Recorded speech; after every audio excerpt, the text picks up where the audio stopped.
Hi guys, so welcome to another video. This one I wanted to give my elms, my corkbark and my Chinese elm, their first cut of the year. As you can see, there's a lot of new growth on these big kind of thickening up branches now. We want to bring it back, give it a bit more ramification, so we can hopefully get some more back budding to get better ramification on the branches. So I'm just going to go around. You see here we've got the new growth. It's a long leggy bit of growth. I'm just going to cut it back just to 2 or 3 new buds. Obviously they're quite small leaves, so you know there's plenty of them on there. But we're going to cut this back basically. Hope you can see this well enough. This is the tree here, and the top, as you can see, is very out of shape currently, so we definitely want to make sure we bring this back in. I'm going to bring these leaves back in a bit more. I want to try and create like this one here. If you can see it, you can see there's these buds here and this one with a really long internode, but it comes from this branch back here. So what we're going to do is we're going to chop it off at these little buds here, and then hopefully we'll get some back budding on this branch. If I turn this around on this branch here, we do actually have some new shoots coming out. We've got one little one up here and then some more little ones here. I know that's slightly awkward to see. I might on the editing try and zoom it in for you. This one here is going up. So for now what I'll do is I'll just cut it back, because we can wire that down to fill that gap then. Same with this one here. This one's going up, but we're going to take that off because that can't really fill a gap, especially when we have this one here. And then just trying to basically keep the form of the pads that we had originally set out to create. Obviously I know a little bit more wiring is probably needed with these trees, but yeah, so we can go through and just thin it out for now, just to push a bit more growth coming up now to the top. So what we want to do is, this part of the tree here it kind of slopes up, so we need to take back this kind of growth up the top here, the really leggy stuff. Need to bring it back down to a couple of buds.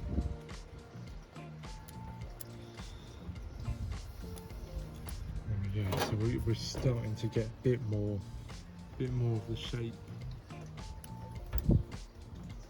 Sorry if my arm gets in the way for this video. Do that there. So you can see the shape starting to come together. And all I'm doing is rough cutting. You know, we don't really want to, I'm not massively styling it now. I'm just trying to push the tree in the right direction when it comes to the way I want it to grow, so it gets more ramification on the inside of the branches, because otherwise if you let it grow, especially with Chinese elms, they're such good growers, they will just shoot out long shoots. And as much as we like our trees growing, obviously there's a certain level of growing you want. The whole point of bonsai is you need to, it didn't come off very well. The whole point of bonsai is you need to control the growth. Some people do let their trees grow, which I'm doing on quite a few of mine. I want to either thicken out the branches. If you want to thicken up a branch, letting it grow is quite a good idea.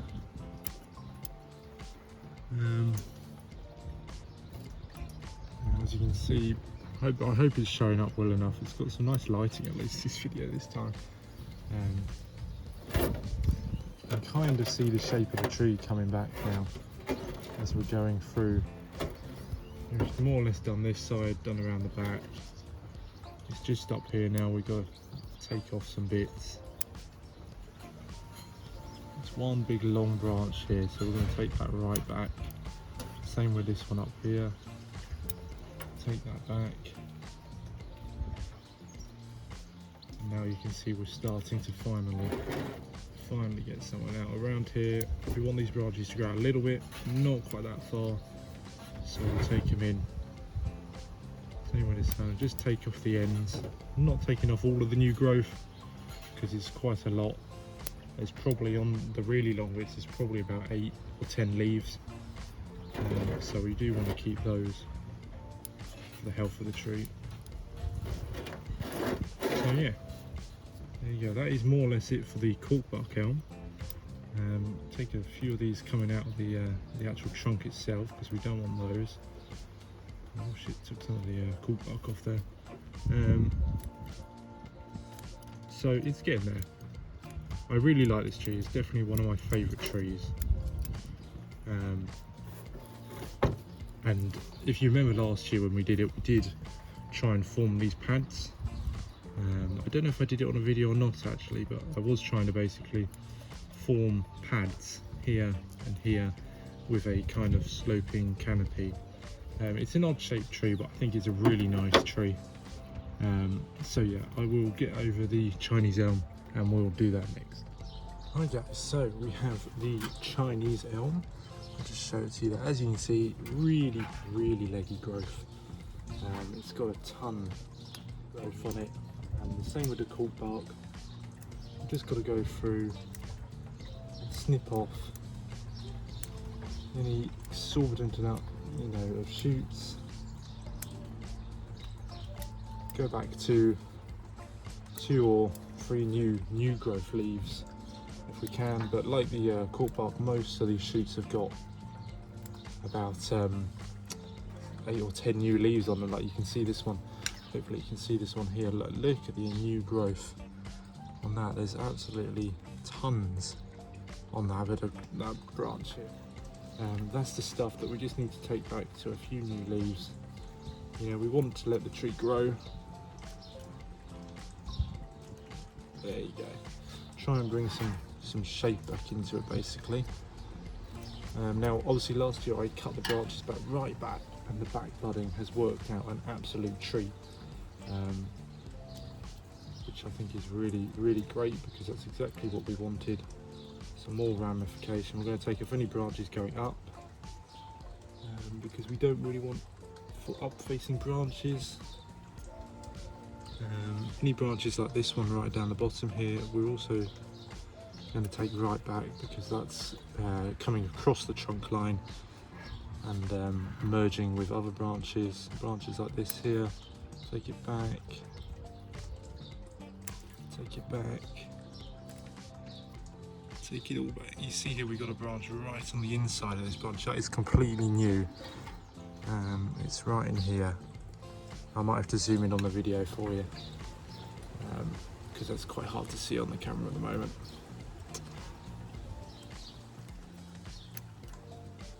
You see with this one here we've got some nice little leaves here and then a big long internode, so I'm going to take off the long internode part of it, because that's just getting a tad too long for our liking, and we don't want length, because elms, they do tend to grow in very leggy formats, so they tend to grow quite long, upright shoots all over the place. It's not really a massive branch structure unless you help it out.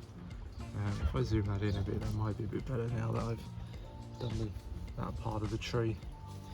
And we'll move on to the top. Top's exactly the same. Just gonna go through, snip off. I do apologise if some people might find this boring. I know most people obviously are going to be doing this soon, but I wanted to do a little video just to show it for those who maybe don't know. Chinese elms are such a rigorous growers, it's really hard to actually do anything wrong with them, I find, especially if you've got to live in outdoors, as a lot of people this year seem to have got Chinese elms and think that they can just put them indoors, which isn't their fault. That's just bad marketing by the nurseries that they buy them off, which is a shame really, because a lot of those people then have trees that just die basically. This way with Chinese elms, yeah, like I say, put them outdoors. If you buy one in the winter, leave it indoors while it's in winter, and then you can put it in outdoors once the spring comes, once there's no sign of frost, because that will shock it and it will die as well if you put it outdoors too soon from an indoor setting. So you can see here we're just getting some of the shape back.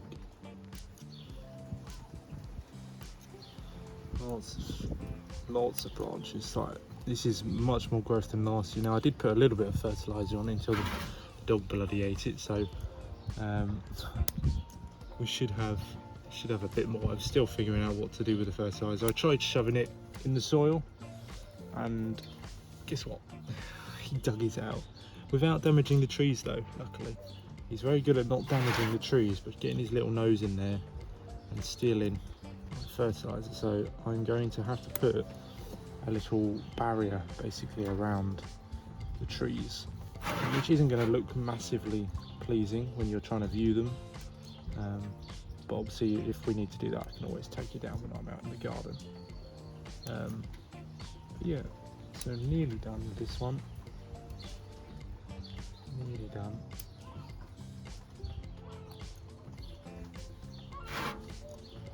A few more of these leaves. Right here you got a massively long branch. We'll take it down to the shorter internodes. This one, bish bash bosh. This one, bosh, bosh, bosh. Look at that. Looking much better. Much more shape to that tree now. Now I'm trying to figure out, this is the front I had, but I actually don't like this branch that's coming across the tree. So I'm contemplating actually this kind of being the front. It's unfortunate because of this root here. Let me know what you think. It's a bit of an odd tree. I might end up having to take off one of these branches in here because they're both coming directly out either side. So we may end up taking one off so you can see the tree line. I don't know how that will quite look, but yeah, so there you go. Thanks for watching. That is my first summer prune of my elm trees.